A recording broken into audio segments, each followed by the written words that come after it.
3, 5, 4. Yum.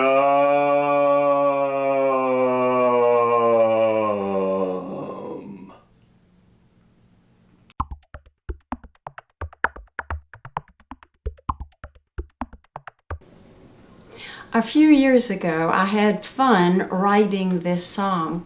I called the song Giant Steps because that's what we called a game we used to play when I was a child. Some people call the game Mother May I, but for some reason in our family we called it Giant Steps. Now, what I did was when I had children, I was grown and had children of my own, I was remembering how much fun the game is. And so I taught my children and their cousins how to play the game. And we had so much fun, and I wanted to write a song about that. When I was growing up, we used to play a game, maybe you've played it too. They made you stand behind an imaginary line, the leader far away from you. Then one at a time, they called out your name, told you what to do, nobody the same. We called the game playing Giant Steps, maybe you've played it too. But if you don't say Mother May I, everybody's gonna laugh and tease, and they'll make you go all the way back, no matter how you beg and plead. Now this is where you come in. That's the chorus. So it's a lot of fun. It's meant to be silly, so just do this. When you catch on to the words, sing along, but hear the motions. But if you don't say Mother May I, everybody's gonna laugh and tease, and they'll make you go all the way back, no matter how you beg and plead. Now try it with me. Come on, everybody's fun. But if you don't say Mother May I, everybody's gonna laugh and tease, and they'll make you go all the way back, no matter how you beg and plead. Okay, that's the chorus. So I'll sing the verses and you come in with that on the chorus. All right. When I was growing up, we used to play a game, maybe you played it too. They made you stand behind an imaginary line, the leader far away from you. Then one at a time, they called out your name, told you what to do, nobody the same. We call the game playing Giant Steps, maybe you played it too. Get ready. If you don't say Mother May I, everybody's gonna laugh and tease, and they'll make you go all the way back, no matter how you beg and plead. Well, I hated when my sister was the leader, 'cause she only gave me inchworm crawls. When I wanted to twirl like a butterfly girl and leap on my lioness paws. So I started to steal closer to win, when I thought she wasn't looking, but she turned with a grin. Hey, I saw you there stealing those giant steps. You have to go all the way back. But if you don't say Mother May I, everybody's gonna laugh and tease, and they'll make you go all the way back, no matter how you beg and plead. Many years later, when I was full grown, I missed that old backyard fun. So I gathered up my nieces, my nephews, and my boys for an hour of laughs in the sun. And one at a time, I called out their names, told them what to do, nobody the same. We called the game playing Giant Steps, maybe you played it too. But if you don't say Mother May I, everybody's gonna laugh and tease, and they'll make you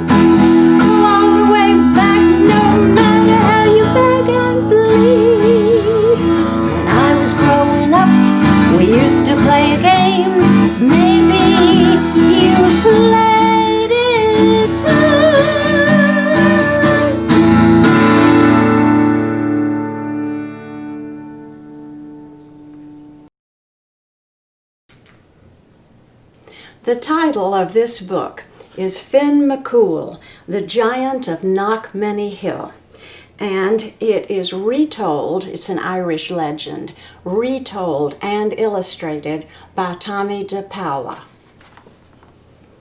In olden times, when Ireland's glens and woods were still filled with fairies and leprechauns, giants too lived on that fair Emerald Isle.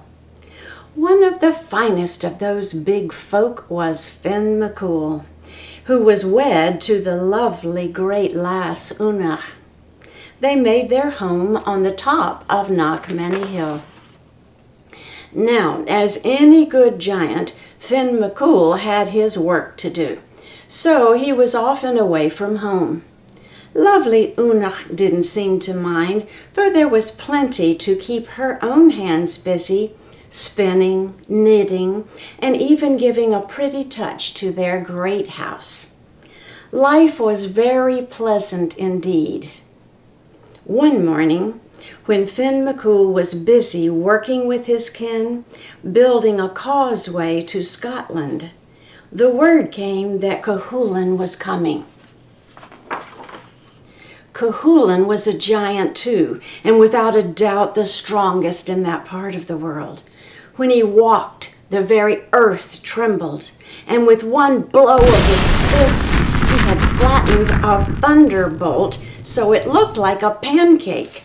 He was so proud of that feat that he kept the thunderbolt in his pocket to show all just how strong he was. Every giant in Ireland had been given a good beating by Cuchulainn. No! Every giant, that is, except Fin McCool. And Cuchulainn swore by the green that he would never rest, day or night, winter or summer, until Fin McCool was added to his list. So far, Fin had been smart enough he kept moving about whenever he heard that Cuchulainn was in the neighborhood. But this time, Cuchulainn was sure to get him. So Fin left the causeway and sped off for Knockmany Hill, his house, and his darling Ooona. "Fin, my love," said Ooona, greeting him at the door. "What brings you home so early from your work?" "The chance to get a sight of you, my sweet thing," said Fin. Since he was as honest as the summer day is long, he added, "And to keep out of the way of Cuchulainn, he's after me." Ooona soothed her husband. She brought him his slippers and lit a pipe for him. She stirred up the peat fire so it would be cozy. Then she set down a huge mug of stout and cut a gigantic slab of soda bread for her dearie. "Fin, husband of mine, enough is enough," said Ooona as gently as she could. "For years you've been hiking around from one place to another to avoid this Cuchulainn. Why, you even built our house high on the windy hill so you'd be able to spy him coming. You'll not get a moment's rest until you stand fast and face him." I'll be getting plenty of rest if I stand facing he knocks me down. I don't have the heart to face a man who can make a young earthquake just with his walk, and who carries around a flattened thunderbolt in his pocket just to prove his strength. At that, Knockmany Hill gave a little dance. "He's coming," said Fin, his face turning a fine shade of pale green. "Now hush," said Ooona, "and give me time to think. Do you worry that I won't do all I can to help you settle this matter once and for all." Ooona then worked a charm the fairies had taught her. She took 9 woolen threads, each a different color, and braided them into 3 braids. She put 1 around her right arm, 1 circling her heart, and the 3rd around her right ankle. Now, nothing she did could fail. Next, She sent round to all the neighbors to borrow 21 iron frying pans. She hid them in 21 loaves of bread that she baked on the fire in the usual way. She set them in the cupboard with some bread she had baked the day before. She then took a pot of milk and made it into a fresh, wet cheese and put it along with some white stones at the foot of the cradle she had made up. "Now, my darling," she said, handing Fin some baby clothes, "put these on and do everything just as I'm about to tell you. And remember," she said at last, "Cuchulain's strength lies in the brass finger he has on his right hand.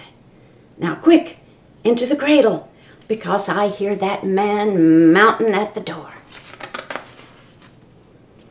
"All right, woman," bellowed the giant at the door. "Where's that coward Fin McCool that I've been chasing after all this time?" "Well, well," said Ooona with her sweetest smile. "Now isn't that a shame? Fin was off working on the causeway when some important family affair called him away. But he'll be home by tea time. So why don't you just come right in and sit down?" Poor Fin trembled in the cradle. "See this," Cuchulain said, pulling what looked like a pancake out of his pocket. "This was a thunderbolt until I caught it and flattened it. And that's what I'm going to do to Fin McCool, too." "Tis, tis," said Ooona. "That may not be as easy as you think.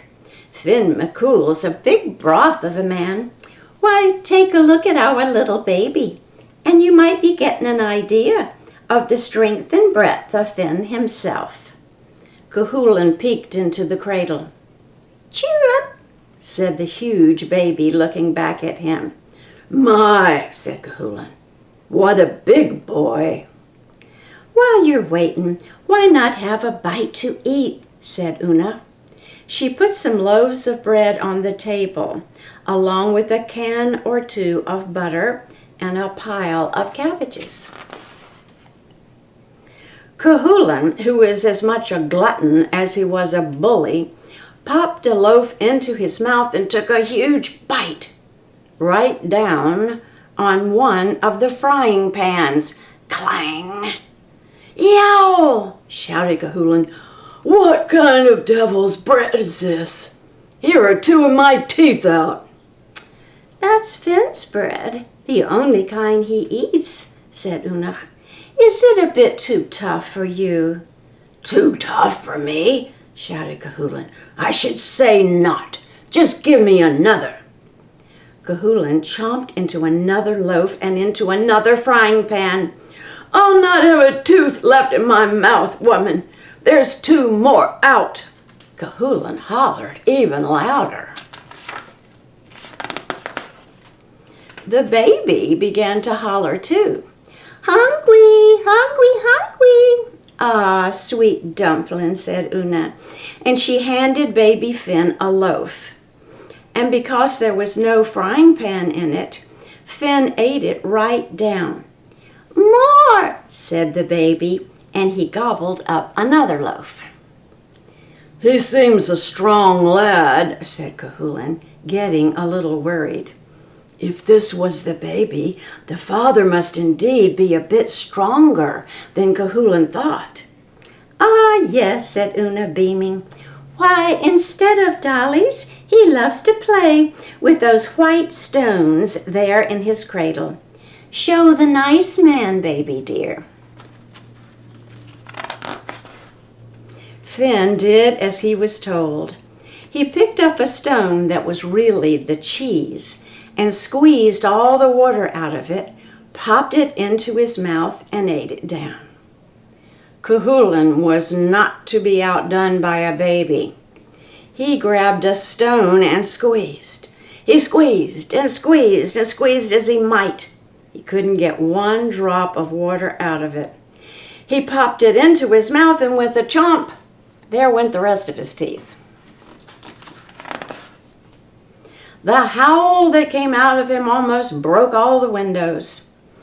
When he finally calmed down, Cuchulainn said to Ooona, "What kind of teeth does that lad have? They must be made of iron. Let me see your choppers, baby." At that, baby Fin opened wide his mouth, and Cuchulainn stuck in his brass finger, the very brass finger that was the secret of his strength. With a strong bite, Fin McCool bit the brass finger right off. Then up Fin leapt and began to pound the daylights out of poor, weak Cuchulainn. That was that. Out the door went Cuchulainn, never to bother anyone, let alone Fin McCool, ever again. "Tea's ready, my love," said Ooona, and Fin McCool sat down with the best giant wife in the whole world, and they lived a long, happy life. And that's the story of Fin McCool.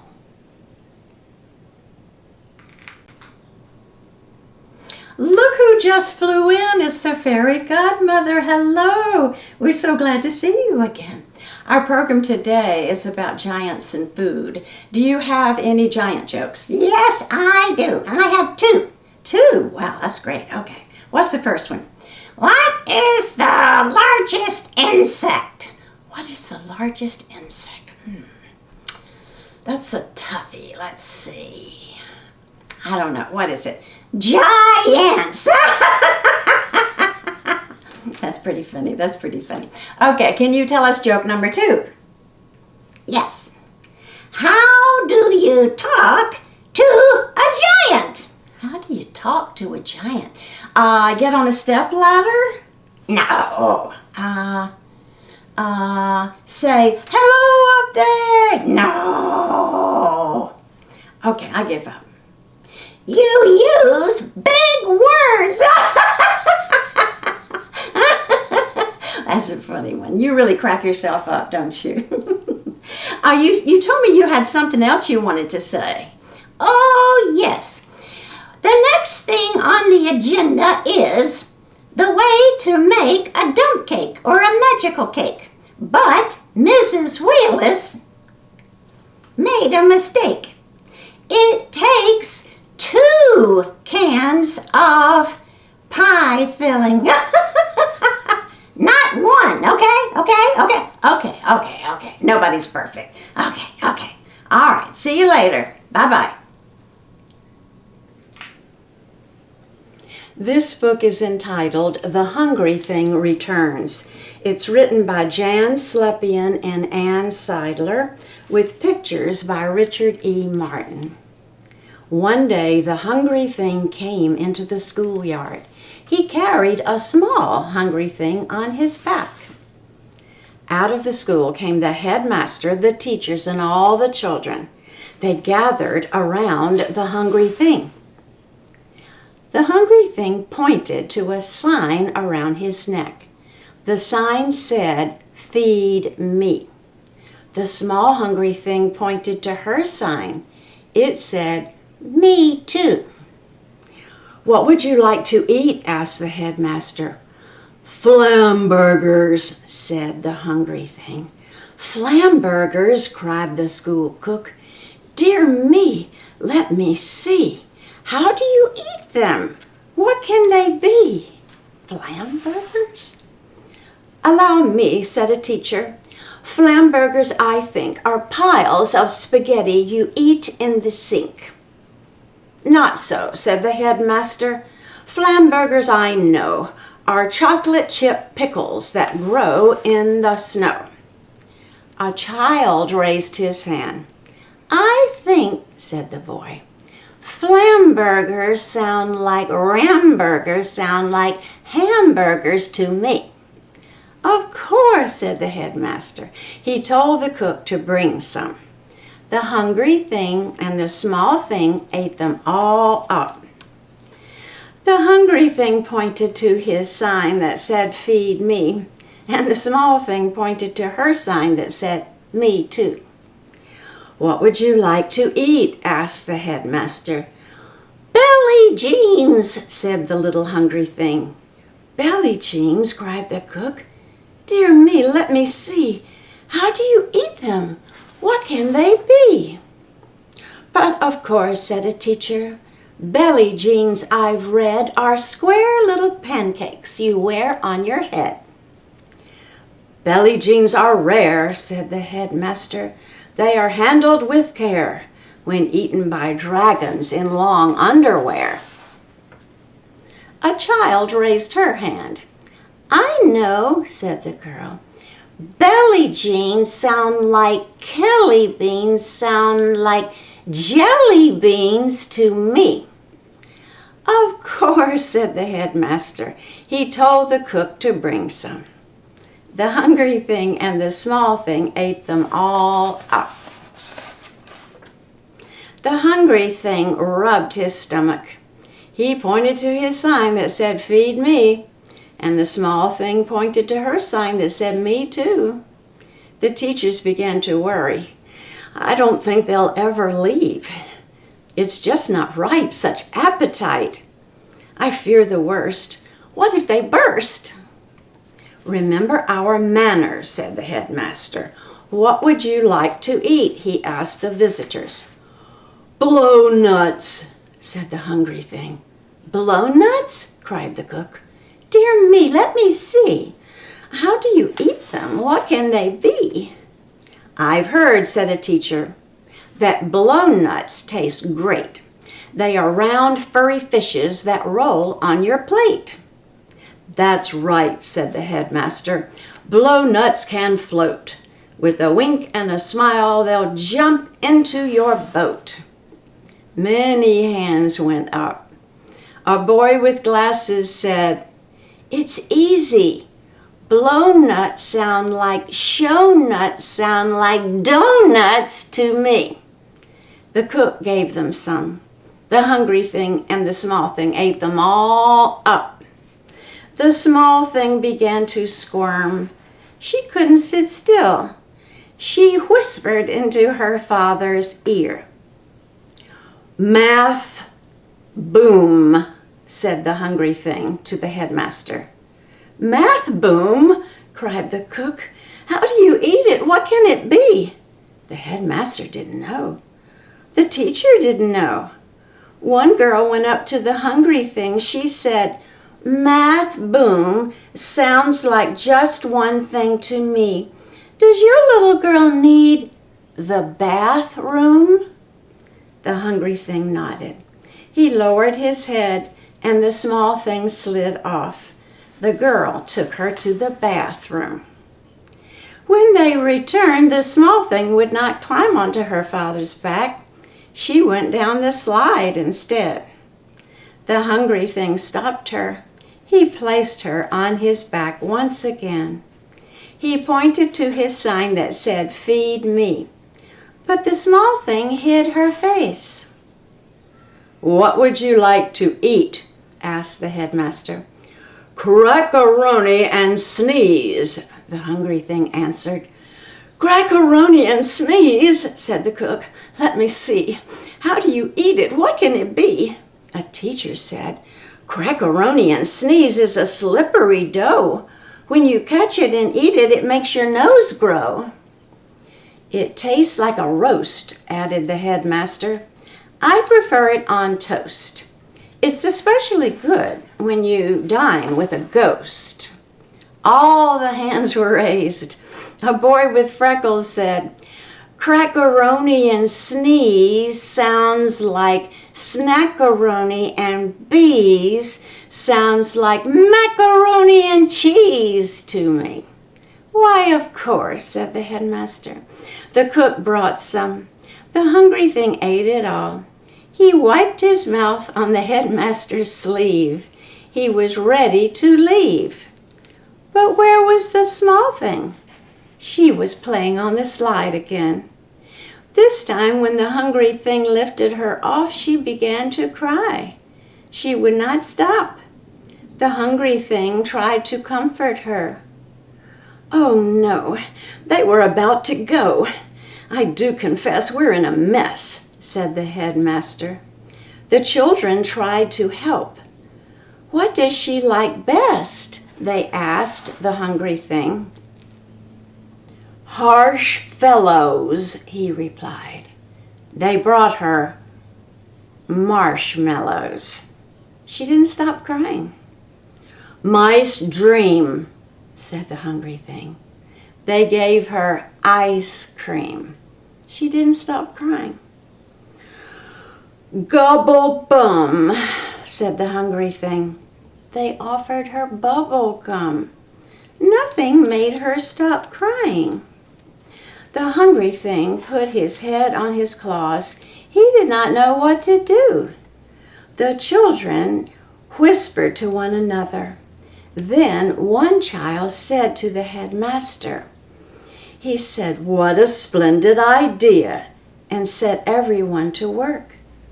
Carefully, they lifted the slide and hung it around the neck of the hungry thing. The small thing hugged it. For you to take home, they told her. The hungry thing smiled. He turned his sign around. In big letters it said, thank you. The small thing was worn out. She was fast asleep with her head on the slide. The hungry thing turned her sign around. It said, me too. And that is the story. Now we're going to make a dump cake or a magic cake. When we make these at the library, we always say lots of magic words, so you can do that at home too. I'm going to show you. This is the easiest cake in the whole world to make. All you need is this yellow cake mix and a can of pie filling. This is apple pie filling, but you could get cherry pie filling or peach pie filling or whatever. And you don't need a mixing bowl. You don't have to do any stirring or anything like that. You don't need any egg beaters or measuring cups. So the first thing you do is you take your big spoon and put your pie filling. I've already buttered the casserole dish. I buttered it so that the food would not stick to it. So the first thing you do is you dump in the apple pie filling. And since this time of year in the summer, there's so much wonderful fruit around, and our family loves blueberries so much, I'm also going to add into this a lot of blueberries. That'll be delicious and fresh. So, of course, moms, you don't have to use a can of pie filling if you don't want to. You can just use fresh fruit, fresh peaches, fresh apples cut up. And I'm just going to spread the blueberries around a little bit so they're evenly spaced. All right, good. Now, I take the cake mix. I've already opened it up. And sprinkle the cake mix. You know, when we do this in the library, we take turns with the kids shaking the mix into, and they do such a fine job. So moms, your children can really help you with this and practically do the whole thing. All right, this takes a little while to get all this cake mix out. Let me just take the little bag out. Yeah, we've only done about half of it, so there is a lot. You can, the recipe says you can even use 2 cans of pie filling if you want to, but I didn't want to. And I would just use as much fruit as you think is good with it. Okay, so that's all done. Now we just need to spread out the cake mix like that so that it's evenly distributed. And then we're going to top it off with some butter. Let me move this bowl. That's what the blueberries were in. This is kind of fun. It's like one of those cooking shows. All right, now, so you cut little pieces of butter. And if you're helping mom with this, you got to be very, very, very careful with the knife, of course.